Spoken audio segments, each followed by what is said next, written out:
Pulau Kalimantan merupakan salah satu paru-paru dunia, di mana di Pulau Borneo ini terdapat banyak sekali hutan hujan tropis mencapai 40,8 juta hektar. Namun sekarang hutan hujan tropis semakin menyusut akibat deforestasi. Upaya pemerintah Provinsi Kalsel dalam menangani deforestasi ini adalah dengan cara melakukan program revolusi hijau. Program ini dinilai dapat menekan laju deforestasi dengan cara menanam pohon besar-besaran di lahan kritis.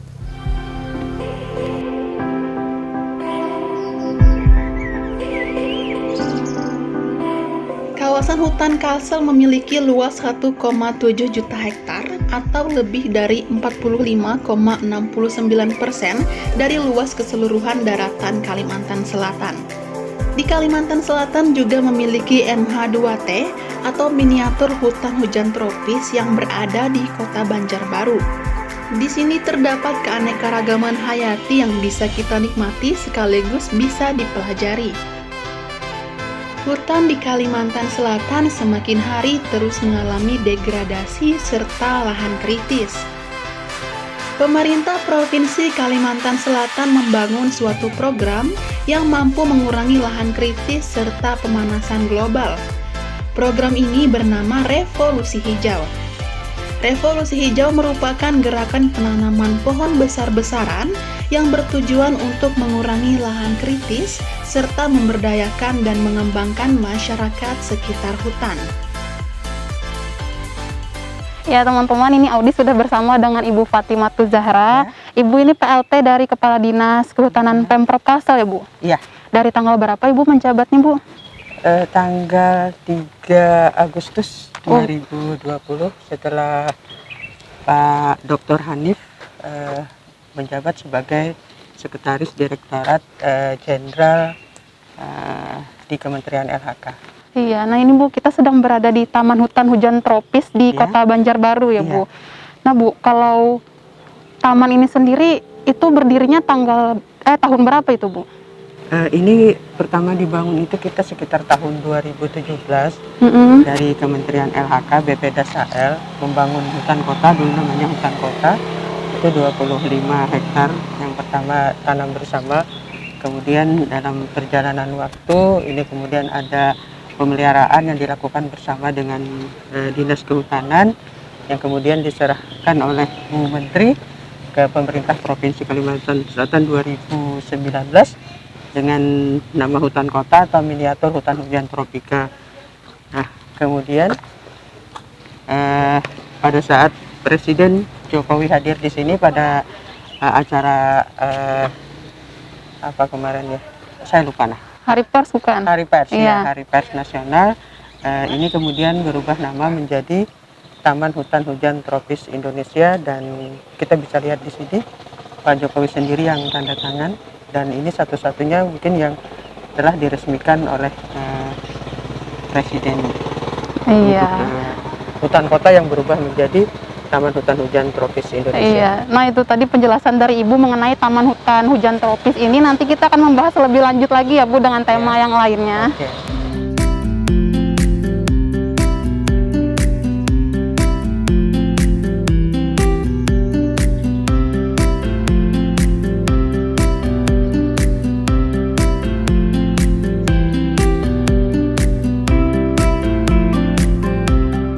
Ya Bu, kita ini kan berada di taman, tentunya banyak hutan dan banyak tanaman gitu. Ya, seperti ada program yang dicanangkan yang sudah dilaksanakan oleh Pemprov ya Bu tentang revolusi hijau.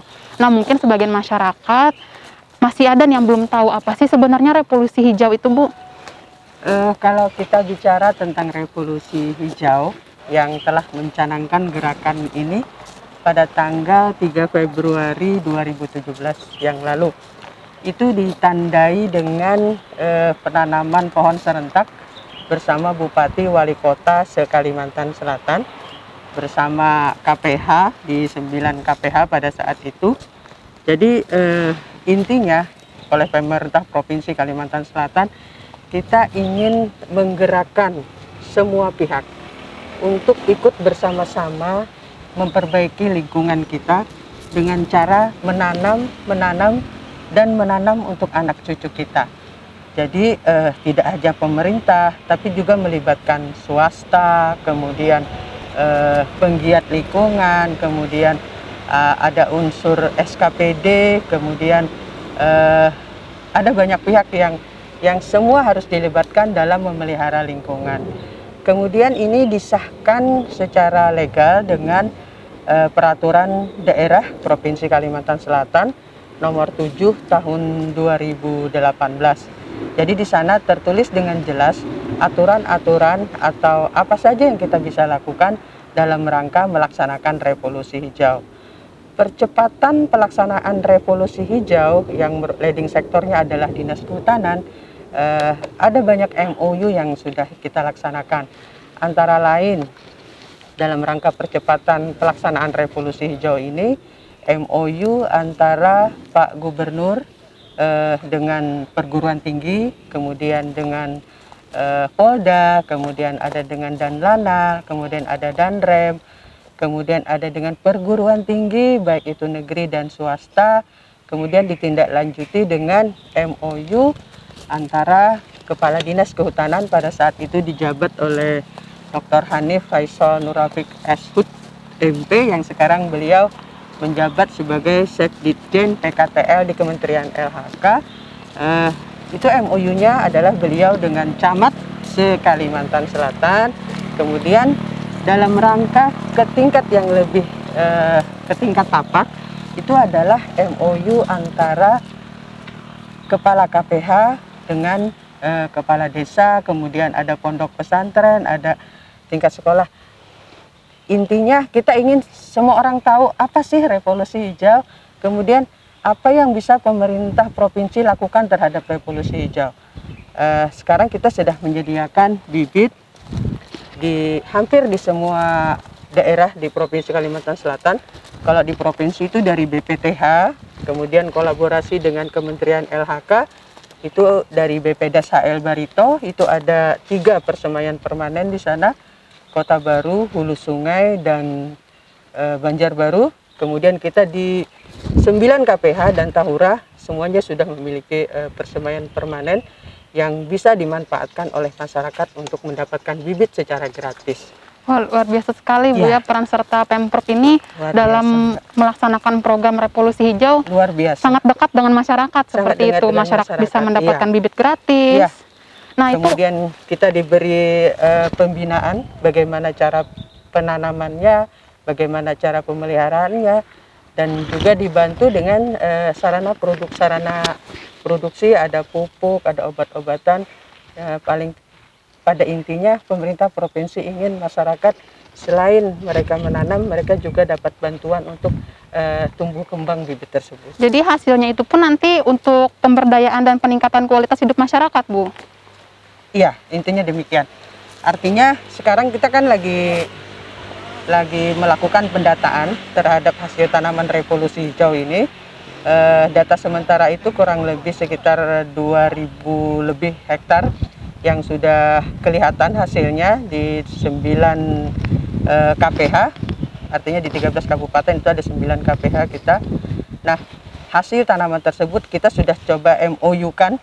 Kita sudah ada pembicaraan dengan pemegang izin industri, dan kita sekarang lagi tahap untuk kerjasama tersebut. Jadi hasil tanaman revolusi hijau yang saat ini dilaksanakan oleh kelompok tani hutan, kita akan kerjasama dengan industri sebagai pembelinya, sehingga kami berharap, pemerintah sendiri berharap bahwa mereka akan giat memeliharanya, karena mereka yakin ada hasil yang akan mereka dapatkan dari yang mereka lakukan sekarang. Iya, luar biasa ya Bu, kalau kita membahas revolusi hijau ini tentunya banyak sekali yang akan kita uraikan gitu. Siap.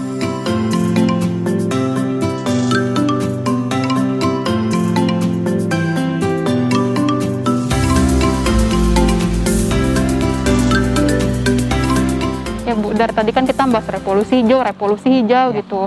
Ini kan suatu program, biasanya kan suatu program ini terlaksana atau terjadi karena ada suatu alasan gitu. Sebenarnya apa sih penyebabnya jadi terciptanya revolusi hijau ini, Bu? Iya, panjang sih ceritanya, tapi saya coba untuk sampaikan ini secara singkat dan tergerak dari luas hutan kritis, luas lahan kritis yang cukup besar di Provinsi Kalimantan Selatan. tercatat pada tahun 2013 itu kurang lebih sekitar 640.000 hektar. Dan kemampuan pemerintah baik APBD atau APBN untuk merehabilitasinya itu tidak terlalu besar, tidak sampai 2.000 hektar per tahun. Bayangkan 640.000 satu tahun 2.000, sampai kapan, sampai kita mati berapa kali kira-kira belum terrehabilitasi. Nah, kemudian tergerak dari luas lahan kritis yang cukup besar dan kemampuan pemerintah dan pemerintah daerah untuk merehabilitasinya tidak terlalu besar pendanaan. Atas hal tersebutlah pemerintah Provinsi Kalimantan Selatan tergerak untuk bagaimana meningkatkan rehabilitasi di semua wilayah, di semua kawasan, di semua lini, agar percepatan dari penanaman atau rehabilitasi di Kalimantan Selatan ini bisa segera terlaksana. Hal-hal tersebut yang menjadikan kita semua sebagai Dinas Kehutanan, sebagai leading sektornya pada saat itu langsung tergerak, kemudian dengan penyediaan bibit yang berkualitas, kemudian bagaimana menggerakkan masyarakat di desa dan dari pihak swasta. Kemudian kita menetapkan target, Mbak. Kita menetapkan target penanaman di Provinsi Kalimantan Selatan itu sejak tahun 2018 itu kurang lebih 30.000 hektar setiap tahunnya.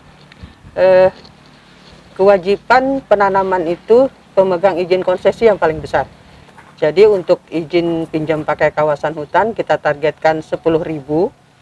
Kemudian untuk pemegang izin hutan tanaman, izin usaha pemanfaatan hasil hutan kayu, hutan taman itu 10.000 hektar, kemudian hutan alam kurang lebih 2.000 sampai 4.000 hektar. Kemudian dari dana rehabilitasi APBN dan APBD, kemudian sisanya adalah yang kita laksanakan bersama masyarakat. Jadi dengan total 32.000 hektar per tahun, kita berharap 20 tahun kita bisa mendukung pengurangan lahan kritis di Provinsi Kalimantan Selatan. Kemudian data di tahun 2018 itu lahan kritis kita menjadi 511.000 hektar. Jadi dari 640.000 menjadi 511 hektar. Jadi terlihat ada berkurangnya secara signifikan. Dan kami berharap apa yang sudah Pemprov lakukan itu bagian dari pengurangan lahan kritis dimaksud. Namun sebenarnya pengurangan lahan kritis tidak hanya dari kita penanaman, tapi juga bagaimana kita menjaga kawasan hutan, misalnya dari praktek illegal logging, kemudian dari bukaan lahan tambang yang ilegal. Jadi hal-hal tersebut sangat saling berkaitan. Peran serta masyarakat di dalamnya juga untuk tidak melakukan peladangan berpindah. Jadi itu adalah bagian upaya kita dalam pengurangan lahan kritis di Provinsi Kalimantan Selatan. Iya, ini kalau saya lihat sih Bu ya, yang namanya program revolusi hijau, pencegahan terjadinya lahan kritis itu pun harus didasari tentang pemikiran dan kebijakan dari pemimpin gitu. Jadi kalau semakin pemimpinnya bijak dan bisa mengambil keputusan dengan baik itu ya bisa mengurangi lahan kritis Bu ya. Dan kita rasa pemerintah Provinsi Kalimantan Selatan luar biasa dalam mendukung perbaikan kualitas lingkungan hidup di Provinsi Kalimantan Selatan. Dan ini tidak hanya Ibu Menteri yang memberikan penghargaan, berapa kali beliau mengucapkan terima kasih Kalimantan Selatan, terima kasih Kalimantan Selatan telah berbuat untuk hijaunya Kalimantan. Kemudian Pak Presiden juga pernah memberikan apresiasi sebagai provinsi yang melakukan penghijauan terbaik. Sangat membanggakan itu Bu ya bagi kita juga masyarakat ini. Bagian dari program Kalimantan Selatan yang diapresiasi oleh pusat. Iya, luar biasa sekali ya Ibu menjelaskan tentang revolusi hijau itu. Nah, yang terakhir Bu, mungkin masyarakat di luar sana nih ingin turut serta dalam menghijaukan Kalimantan Selatan. Ibu punya informasi penting atau pesan-pesannya buat masyarakatnya Bu? Kepada masyarakat dimanapun berada, untuk pelaksanaan revolusi hijau di lingkup pemerintah Provinsi Kalimantan Selatan, telah tersedia bibit yang berkualitas dan kita harapkan sesuai dengan keinginan mereka. Itu ada di Banjarbaru melalui di Persemaian Permanen Balai Perbenihan Tanaman Hutan. Kemudian ada di 9 KPH di Provinsi Kalimantan Selatan. Itu ada KPH Kayu Tangi, kemudian ada KPH Tanah Laut, KPH Balangan, KPH Hulu Sungai, KPH Tabalong, kemudian KPH Kusan, KPH Sengayam, dan KPH Pulau Laut Sebuku. Di sana tersedia bibit yang mereka inginkan dan disediakan secara gratis. Mereka boleh mengambil dengan syarat dan ketentuan yang sudah ditetapkan oleh masing-masing penyedia bibitnya. Jadi dimanapun potensi lahan yang memungkinkan untuk mereka tanami, silakan mengambil bibit dari yang sudah disediakan di kantong-kantong bibit yang saya sebutkan tadi. Jadi saya boleh ngambil juga nih Bu? Boleh dong. Buat naruh di depan rumah nanti supaya nggak gersang gitu. Iya, Jadi silakan. saya dari tadi meresapi omongan Ibu Fatimatu Zahra, kayaknya luar biasa sekali program ini. Bukan hanya untuk masyarakat Kota Banjarmasin, tapi Kalimantan Selatan dan juga Kalimantan, Bu ya. Luar biasa. Nah itu dia teman-teman mengenai revolusi hijau yang nanti kita juga akan membahas tentang perhutanan dengan topik yang lainnya. Pemerintah Kalimantan Selatan telah melakukan berbagai upaya mengurangi efek dari pemanasan global dengan program penanaman pohon. Tentunya sebelum tanaman atau pohon tumbuh besar dan dapat menjadi penyejuk alam, banyak proses yang dilalui, seperti proses benih yang disebut dengan penyemaian. Salah satu tempat persemaian yang ada di Kalimantan Selatan yaitu persemaian UPT BPTH Dinas Kehutanan Kalimantan Selatan yang berada di Guntung Manggis, Landasan Ulin, Banjarbaru.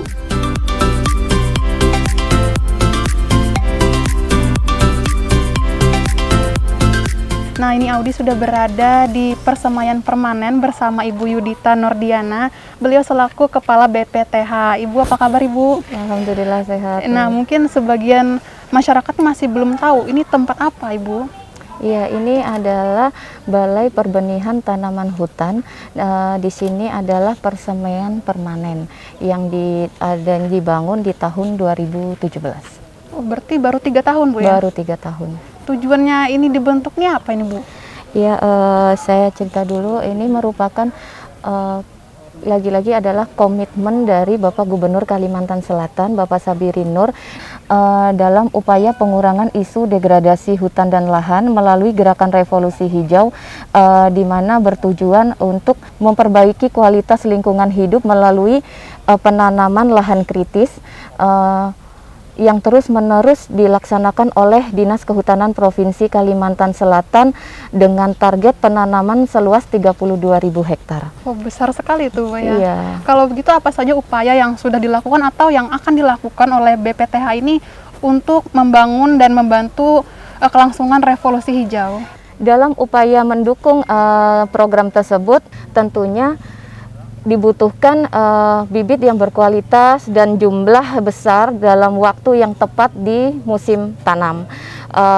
Oleh karena itu, sejak tahun 2017, Kepala Dinas Kehutanan Provinsi Kalimantan Selatan yang saat itu dijabat oleh Dr. Hanif Faisal Nurofik, yang sekarang dilanjutkan oleh Ibu Fatimatu Zahra, menginisiasi pembangunan persemaian permanen UPTD BPTH sebagai wadah untuk memproduksi bibit berkualitas secara rutin, secara massal dan berkelanjutan.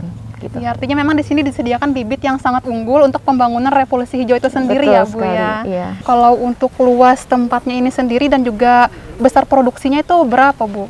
Iya. Persemaian permanen ini dibangun seluas 5 hektar di areal TH2TI kawasan perkantoran Pemprov. Dengan target di tahun 2020, target produksinya sebesar 2.150.000 batang. Dengan prosentase tanaman hutan sebesar 80% dan tanaman HHBK atau hasil hutan bukan kayu sebesar 20%. Nah, bibit-bibit ini kemudian akan didistribusikan ke seluruh wilayah di Kalimantan Selatan, termasuk dengan kegiatan ASN menanam, KTH menanam, masyarakat menanam, dan lain sebagainya. Jadi program ini patut kita dukung terus. Iya, nah teman-teman, itulah penjelasan dari Ibu Yudita Nurdiana. Semoga teman-teman yang mendengar informasi ini bisa mengerti tentang apa itu revolusi hijau, apa itu bibit-bibit yang unggul, dan juga apa saja fungsi persemaian permanen ini. Nah teman-teman, sekian dulu wawancara saya dengan Ibu Yudita Nurdiana. Terima kasih.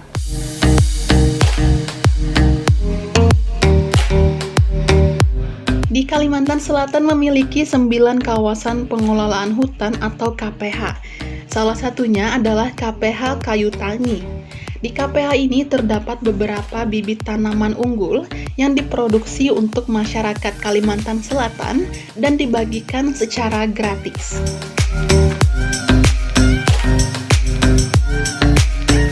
Ya teman-teman, Audi sudah bersama dengan Pak Lanang Budi nih. Pak Lanang ini selaku Kepala KPH Kayu Tangi, Pak ya? Betul. Ya mungkin bisa dijelaskan dulu nih Pak, bagi masyarakat yang belum tahu sebenarnya di Kalsel ini ada berapa KPH sih Pak? Jadi di Kalsel ini sejak tahun 2017 dibentuk ada 9 KPH. Salah satunya di tempat saya ini namanya KPH Kayu Tangi. Yang lainnya tersebar di seluruh Provinsi Kalimantan Selatan. Jadi pada intinya setiap kawasan hutan ada pengelolanya, yaitu KPH. Sebenarnya fungsi dari KPH ini sendiri apa Pak? Fungsi KPH adalah pengelola hutan di tingkat tapak. Artinya ada yang mengelola hutan sampai di tingkat tapaknya. Nah, itu maksudnya, maksudnya adanya dibentuknya KPH ini. Oke, nah kita sekarang ini berada di tempat persemaian ya Pak? Ya. Persemaian KPH Kayu Tangi. Betul. Ini kalau boleh tahu Pak, ada berapa jenis tanaman atau tumbuhan sih Pak di sini? KPH Kayu Tangi salah satu KPH di Kalsel yang punya persemaian. Ini persemaian kita luasnya kurang lebih 2 hektar dengan kapasitas bibitnya sementara ini 350.000 ya, kurang lebih 350.000 batang, terdiri dari mayoritas sengon, sisanya MPTS. MPTS-nya ada kemiri, ada durian, ada nangka, cempedak, karet, dan lain-lain. Banyak juga Pak ya, jadi bibit di sini memang bisa dibagikan ke masyarakat secara gratis atau ada biayanya itu, Pak? Betul sekali, ini juga salah satu program pemerintah provinsi melalui Kepala Dinas Kehutanan Provinsi dalam rangka untuk mendukung revolusi hijau yang digaungkan oleh Bapak Gubernur kita. Nah, kita produksi bibit di sini sampai 350 itu adalah murni untuk kita bagi-bagikan kepada masyarakat.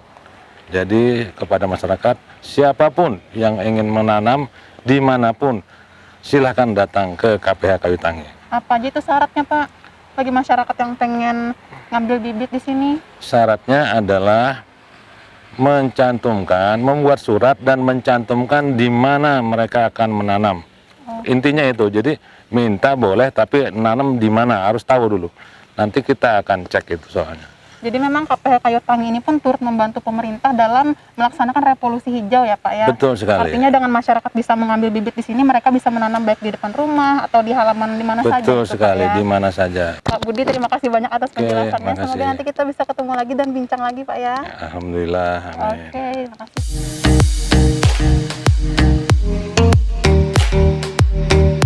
Presiden Republik Indonesia meresmikan Taman Hutan Hujan Tropis Indonesia di Komplek Perkantoran Pemerintah Provinsi Kalimantan Selatan. Dalam rangka peresmian itu, Presiden juga melakukan penanaman pohon mersawa, yaitu pohon dari dataran Kalimantan dan tumbuh tinggi hingga 50-60 meter lebih.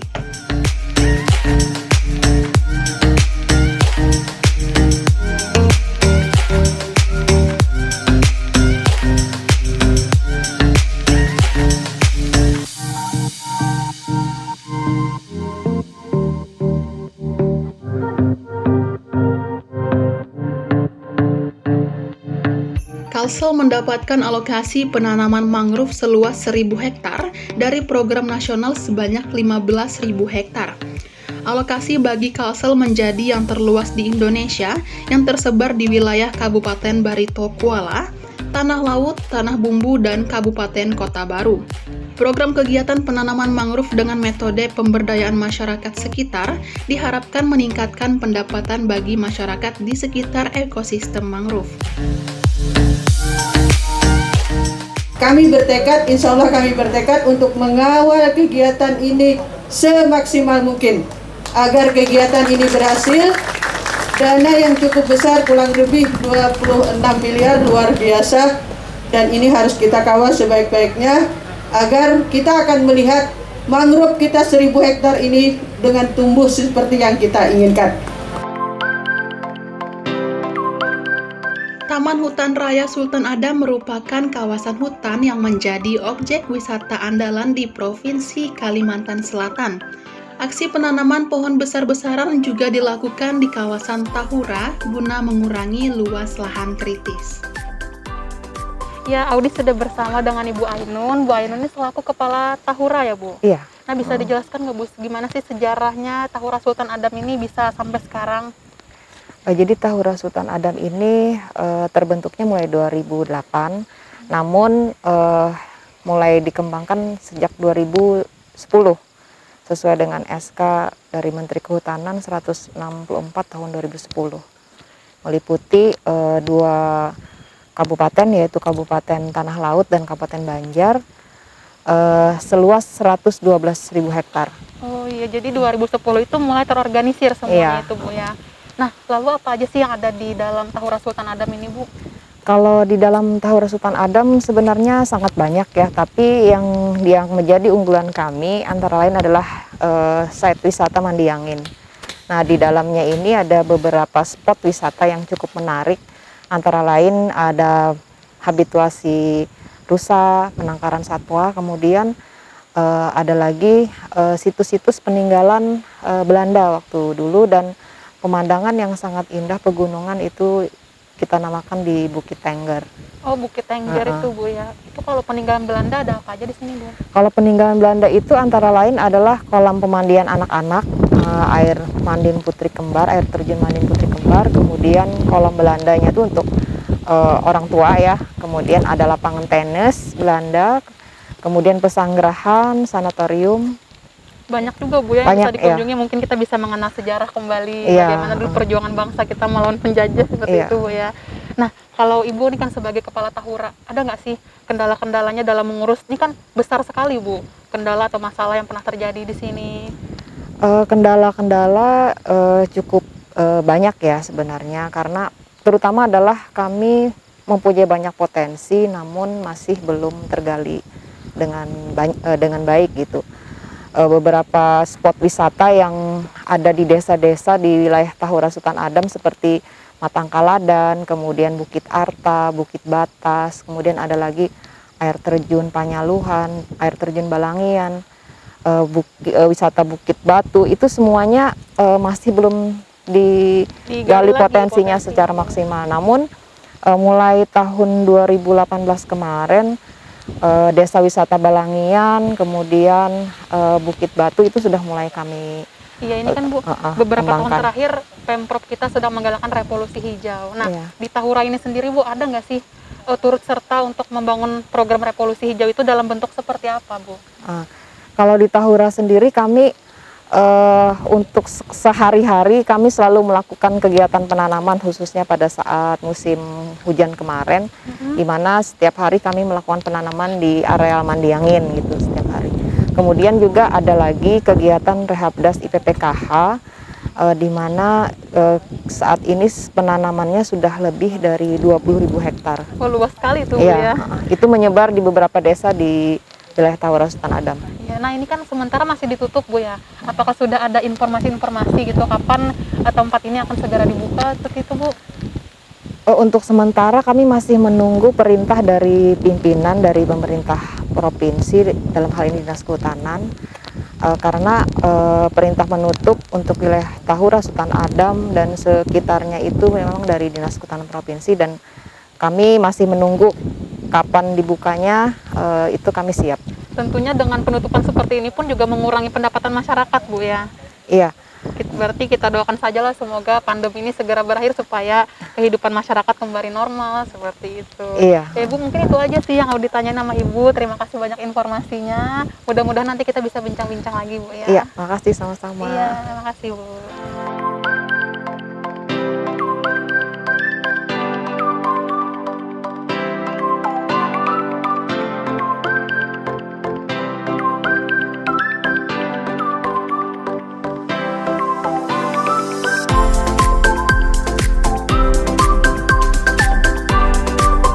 Ya, Audi ini sudah bersama dengan Pak Hasnan. Pak Hasnan selaku manajer Tahura Sultan Adam ya, Pak? Iya, betul. Ya, Pak, tadi kan Audi juga sudah bincang-bincang nih di depan. Kalau boleh tahu, Pak, ada objek wisata apa aja sih di sini, Pak? Jadi terus terang saja gitu, kalau Tahura ini mempunyai salah satu destinasi tujuan wisata, baik dari segi wisata lokal maupun mancanegara gitu. Jadi kita mempunyai banyak spot. Di sini juga di dalam Tahura ini lengkap. Jadi salah satunya spot pariwisata untuk misalnya selfie gitu. Ini salah satu kita di lokasi tempat selfie gitu. Iya. Pak, ini pemandangan apa ini, Pak? Pantai Kopi gitu ya. Jadi Pantai Kopi itu mungkin apa nama dusun atau desa gitu, Pantai Kopi. Kemudian ada ke belakang lagi situ ada Gunung Puncak Madrasah. Itu kita salah satu konsep menara pantau kita untuk hotspot kebakaran api gitu, kebakaran lahan. Nah, kemudian ke belakang sana lagi itu ada Bukit Batas, Danau Riam Kanan. Kemudian terus ke belakang itu ada namanya Puncak Kahung. Oh, Nah, jadi itu salah satu gugusan Meratus di Puncak Kahung itu gitu. Nah, di situ juga banyak sekali di Puncak Kahung itu salah satu destinasi tujuan kita gitu. Ada wisata di sana. Nah, itu salah satu konsep juga yang mau kita kembangkan, Puncak Kahung. Oke. Nah, kalau Puncak Kahung itu ada air terjun, itu sudah mendunia kalau di Kahung itu gitu. Jadi orang Australia, orang Kanada juga sudah pernah Mancanegara, kesana, Pak, ya, mancanegara. datang. Jadi mereka menyukai adventure itu pasti ke Kahung. Ya, artinya dari Tahura Sultan Adam ini kita bisa melihat pemandangan berbagai macam wisata dari jauh ya, Pak ya? Jadi lengkap di sini, mau adventure, mau happy, mau santai, mau hiking, mau selfie, khususnya mau selfie aja gitu. Iya. Atau ke sini juga hanya untuk menghirup oksigen full gitu. Iya, karena mungkin Jadi, di kota sudah terlalu penuh ya. udah penuh, apalagi dengan musim COVID-19 ini ya luar Iya. biasa gitu. Dan juga kita dituntut oleh masyarakat juga pengen sekali minta dibuka gitu. Iya, Karena mudah-mudahan sudah saja. masyarakat udah jenuh gitu. Jadi lengkap lah di sini. Ada edukasinya gitu. Edukasi misalnya habituasi satwa misalnya. Nah, jadi anak TK kadang-kadang anak SD dan juga bahkan anak SMP, SMA, bahkan juga ada penelitian juga masuk ke sini. Jadi kita lengkap gitu. Ada satu untuk mengenal tanah kawasan tanaman pohon hujan tropika basah, karena di sini kita sifatnya hujan tropika basah gitu. Jadi range tropika gitu. Iya. Jadi hujan tropika basah gitu. Ciri-ciri hutan kita gitu. Itu lengkap itu, ada meranti, soria dan sebagainya. Itu ada edukasi untuk penelitian mahasiswa gitu. Jadi lengkap di sini kita. Oke. Tadi lanjut, Pak, ke objek wisata. Apalagi, Pak, Objek selain wisata itu? di sini ada Plaza Soeharto gitu ya. Kita berisi ada Plaza Peninggalan Soeharto yang diresmikan Soeharto 83 gitu. Kemudian ada warung wisata, naik ke atas lagi kita ketemu habituasi binatang tadi gitu. Kemudian naik lagi, semakin naik kita menemukan yang namanya air terjun Mandin Putri Kembar. Terjun Mandin Putri Putri Kembar. Nah, jadi itu anak-anak Belanda dulu mandinya di situlah dan sebagainya gitu. Iya, Kemudian iya. kita nyasar lagi ke atas, semakin ke atas kita ketemu nanti ketemu kolam Belanda tadi. Yang peninggalan kolam Belanda. Kemudian terus kita beranjak ke Simpang Tiga Tengger tadi, pertigaan Tengger itu di tikungan tadi, itu salah satu view juga gitu. Jadi anak remaja atau pemuda-pemuda yang mau selfie awalnya di situ dulu gitu. Bagus banget spot fotonya Jadi seperti kita itu, Pak ya. view-nya ke sana gitu. Itu dapat, view-nya ke sana juga dapat gitu. Ya mungkin nanti kita langsung lihat aja deh, lebih seru, Pak ya. Jadi nyampe ke sini, nah ini di sini nih. Ini salah satu spot tengger, namanya tengger gitu. Ya kita benahi ini sudah taman bunganya, kita pelur semua, kita betulin semua. Yang awalnya indah jadi semakin indah Pak ya, karena diperbaiki. Begitu masuk nanti orang lama tutup, begitu buka, wow, Surprise. surprise gitu. Jadi ada bunga-bunga. Gitu. Ini lengkap banget ya informasi dari Pak Hasnan ini. Saya juga sudah membayangkan betapa indahnya objek wisata yang ada di Tahura ini. Mungkin nanti kita bisa bincang-bincang lagi lebih banyak Pak ya. Oke, Terima siap. kasih banyak atas Sama-sama. informasinya Bapak. Untuk mendukung pelestarian lingkungan dan pengurangan lahan kritis, pemerintah membuat program yang dinamakan Revolusi Hijau. Revolusi Hijau merupakan aksi dalam rangka merubah perilaku masyarakat secara cepat dan tepat untuk peduli pada kualitas lingkungan hidup melalui kegiatan penanaman dengan menggunakan pendekatan menyeluruh yang melibatkan seluruh pemangku. Ya, Mandi Angin Geosite Tahura Sultan Adam merupakan salah satu wisata alam yang sangat diunggulkan di Kalimantan Selatan. Di dalam tempat wisata ini terdapat banyak sekali objek wisata yang bisa kalian kunjungi, seperti peninggalan sejarah dari Belanda, pemandian, dan aneka beragam flora dan fauna. Ya, tentunya banyak sekali ragam flora dan fauna yang bisa kita pelajari, baik cara pembudidayaannya dan perkembangbiakannya. Nah, sekian dulu informasi dari Revolusi Hijau. Saya Audia Nuryani pamit undur diri. Wassalamualaikum warahmatullahi wabarakatuh.